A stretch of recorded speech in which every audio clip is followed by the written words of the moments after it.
are going to get started in just a minute. We're going to give this episode a few shares, and we'd invite you to do the same. So stay with us and certainly say hello in the comments if you're watching with us. That's the only way we know that you're here.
All right, looks like we've got quite a few people here with us, and I've shared it a few places, so we will go ahead and get the show started. We are back with the Chamber C show. We took a week off and just to kind of regroup and refresh. We are back with a special guest today. If you're just joining us for the first time and you haven't watched the C show before, I'm Kim Baker. I'm with the Gallatin Chamber of Commerce, and the Gallatin Chamber exists to support, educate, and engage our member businesses and the Gallatin community, which is why we've been bringing you the C Show for, I guess, a few months now. We have had Dr. Lifferth with us before, and we're happy to have him back with us today. So welcome. Thanks, Kim. Good morning. Good morning. And Dr. Lifferth is the Chief Medical Officer at Sumner Regional Medical Center. And so we've had you on a couple times, and I know the mayor and I have hosted you before as well to just kind of help the community understand what's going on. And I think we had all hoped by July we could maybe not be talking about COVID anymore. But unfortunately, that's not the case. And COVID is still very alive and with us today. And so I'd love for you to kind of just kick us off by telling us, where we are with all of this, and certainly how the community members that are watching can continue to help us. I know we've been pushing out the slow the spread message and just keeping Sumner County and, of course, Gallatin safe during these times. Absolutely. Yeah, I'm, my first thought is, Kim, is I'm completely with you. I was sure hoping back in March and April when we had this initial surge of cases in Sumner County, that things would settle down during the summer. There was a lot of discussion about that in medical circles, that perhaps the warmer weather would slow. Again, things would be settled down a little bit. But unfortunately, really just the opposite has happened. In the last, I guess it really started late May, early June. So, 3 or 4 weeks ago, we started to see an uptick in positive tests at the hospital and just in Sumner County in general. And it hasn't, I'm not going to say it's an explosion, but it's much more than we were seeing in May, for example. Things had really settled down quite a bit in May. We had days where, at least the testing we were doing through our hospital, we would have 1 or 2 positives a day. And most of those were mild cases that went home, and the people that we had in the hospital steadily declined. And like I said, unfortunately, all of that has reversed. And that's probably the biggest message I want to share is, unfortunately, you said this when we were talking earlier, COVID is still here. It's still contagious. It's still serious. And I think as a community, we need to be aware of that to help keep it in check.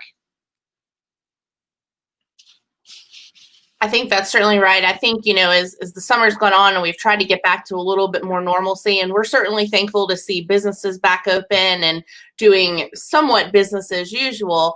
I think it is, COVID's one of those, unfortunately for some, I think, not all, but it's been pushed to the kind of back burner and back of their brain. And that is probably not ideal right now. Sure. How are things at the hospital? I know you can't tell us all of your secrets, but what does it look like over there? And certainly, how can the community help? Sure. Like I said, we are seeing a lot more positive tests in the last several weeks, and more hospitalizations. Actually, quite a few more hospitalizations. I guess if there's any silver lining with this, I don't know if we call this a surge. I've heard a lot of people say this is a second wave, and some this is a continuation of the first wave. But it is younger patients, so we're not having as many deaths from COVID. This is what you're seeing throughout the Southeast and really across the country. It is younger people that are getting out more, and so they get it, but they don't have as severe cases. But again, we have had a notable increase in hospitalizations and serious cases as well. Kim, you mentioned something earlier that is really true. I mean, I think everyone realizes we can't stay locked down. We've got to have businesses open.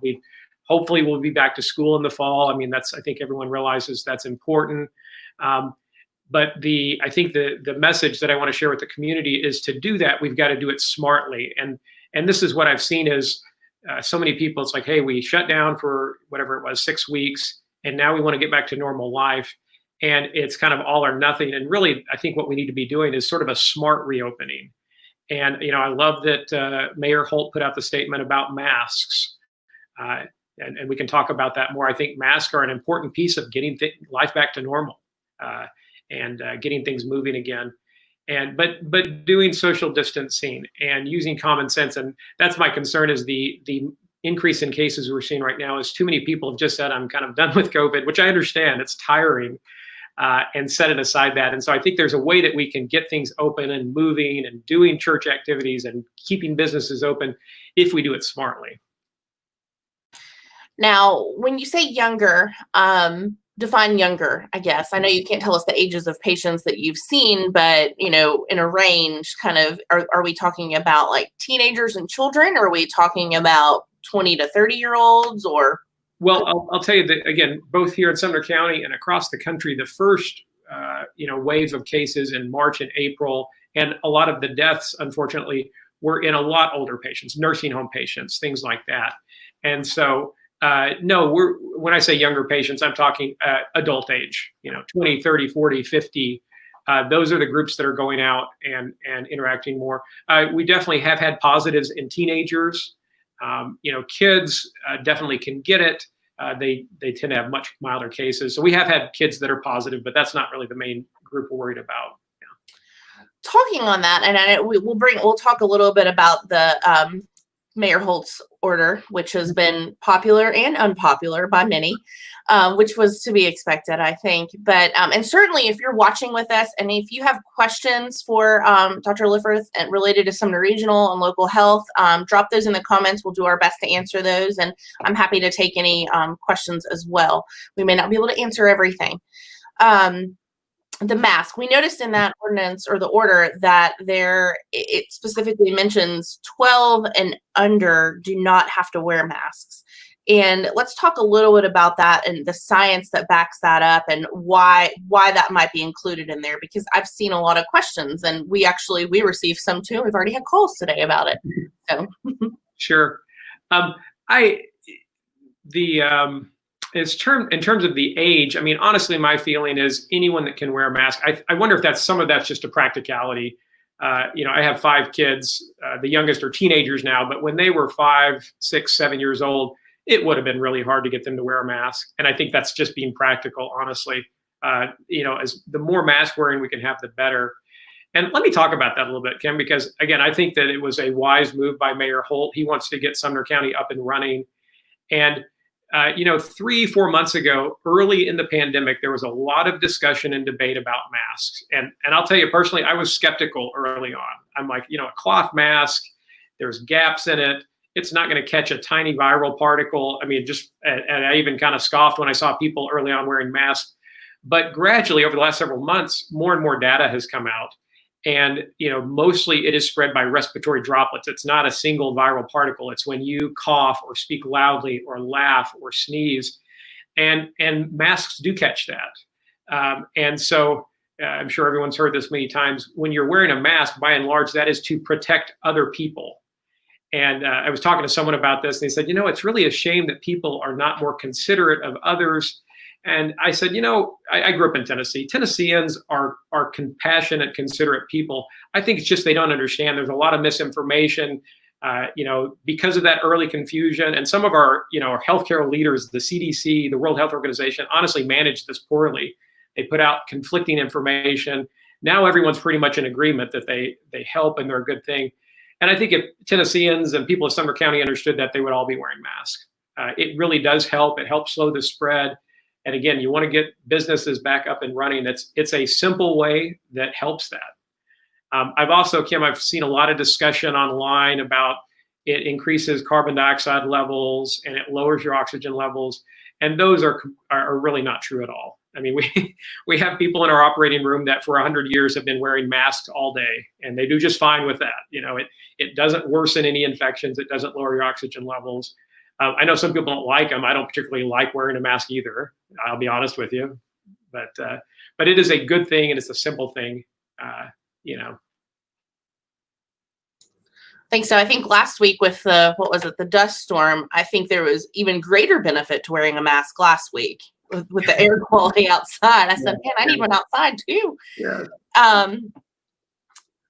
Let's see. I see a couple of questions that have come in, Cheryl and Connie, and I think Kyle is there with Dr. Lifferth, and I think those questions, they're not releasing the numbers of patients and COVID patients at Sumner Regional. I think I'm right on that. Chime in if I'm wrong. Yeah, no, we didn't want to share specifics, although I think it's important for the community to know that, late May, we had some days we were down to single digits of COVID patients in the hospital, which was awesome. And we have a lot more than that right now. And we have had occasion where we've had to transfer them because the hospital has been at or near capacity. And it's, I think people need to understand that we're actually much busier than we were, over the last 6 weeks. And we have had to transfer some patients. Okay. Let's see. What about as far as staffing within the hospital right now? I know, there a few months ago, like it was double the staff size, and then we saw the release that ER2 had closed, and so for those who aren't watching, there was or who are watching that didn't know, there was the ER1 and then the ER2 that was specific for COVID testing and patients. Is staffing size kind of back to normal right now, or what does that look like? Sure. Yeah. One of the challenges right now, so our COVID hospitalizations have increased, but we're also our job as a hospital is to take care of all of the medical needs of Sumner County. And we have all of our regular cases back up and running. And so that's why the hospital is, continually running full. We still have an isolation area in the ER. We moved it from ER2. It's now a separate hallway in the main ER, but we still have the negative pressure for infection control purposes. And we're still admitting COVID patients to a separate area of the hospital. In fact, it's something we've continually been proud of, our infection control practices, which have been enormously successful in the hospital of separating our COVID and non-COVID patients. And we continue to do that. I say this, and I think it's really true. I think being at the hospital right now is probably one of the safest places in the community because we are so rigid with our infection control practices. The outbreaks we're seeing is at workplaces, community events, church events, things like that. And those are the places actually that are pretty risky right now. I don't think people realize how much community spread has increased.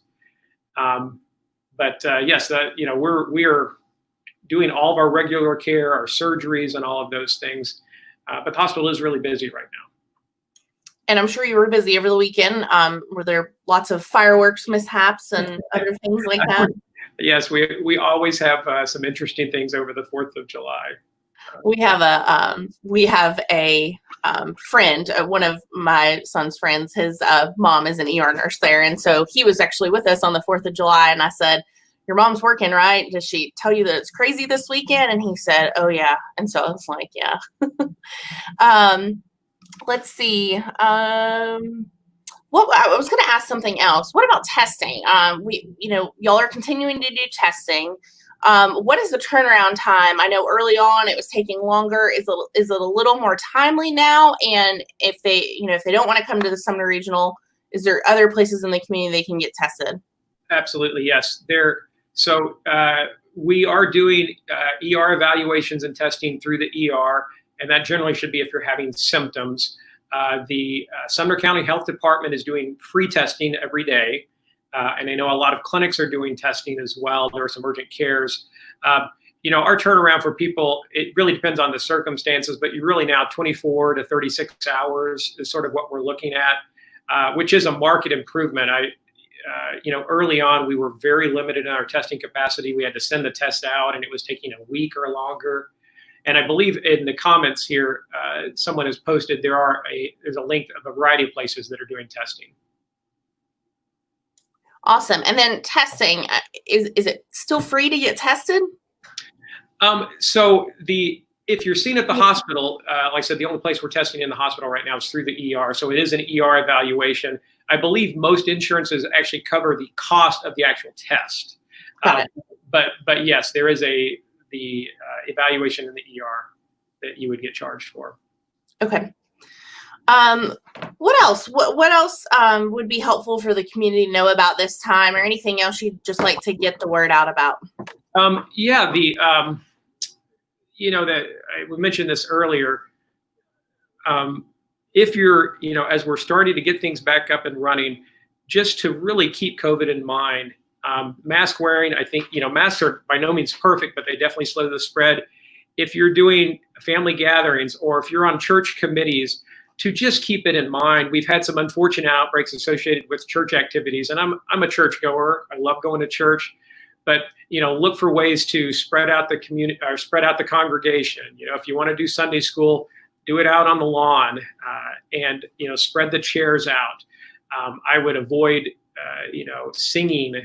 Unfortunately, singing is a high risk behavior inside. I've heard of some congregations going to virtual meetings, which I think is great. If you do meet in person, I would limit the size of the congregation and spread people out. And, doing all of those things will help us because we've got to have our businesses up and running.